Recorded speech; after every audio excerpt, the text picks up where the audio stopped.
এদিকে কমিশনের নির্দেশে পুলিশের বদলি, নবান্নের পুলিশ আধিকারিকদের বদলির সিদ্ধান্ত নবান্নের। কি উঠে আসছে খবর জানাবো। খালিদ জামাল রয়েছেন টেলিফোন লাইনে আমাদের প্রতিনিধি। খালিদ, কি খবর? দেখো, জাতীয় নির্বাচন কমিশনের নির্দেশ অনুযায়ী যেই সমস্ত পুলিশ আধিকারিকরা একই পদে প্রায় 3 বছর হয়ে গেছে বা 3 বছর থেকে বেশি হয়ে গেছে, তাদেরকে কিন্তু সরানো নির্দেশ দিয়েছিল জাতীয় নির্বাচন কমিশন।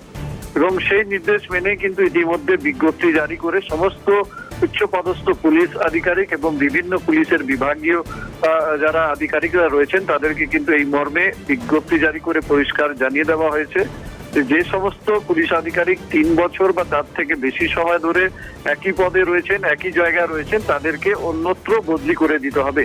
শুধু তাই নয়, হোম টাউনে যাতে তাদেরকে রাখা না হয় সেই নির্দেশও কিন্তু ইতিমধ্যে জাতীয় নির্বাচন কমিশন নিয়ম অনুযায়ী কিন্তু সমস্ত পুলিশ আধিকারিকদেরকে পাঠিয়ে দেওয়া হয়েছে। সমস্ত পুলিশ কমিশনার থেকে নিয়ে এডিজি, ডিআইজি এবং সমস্ত যারা বিভাগীয় পুলিশ আধিকারিকরা রয়েছেন তাদেরকে কিন্তু এই নির্দেশ পাঠিয়েছে নবান্ন। ধন্যবাদ খালিদ।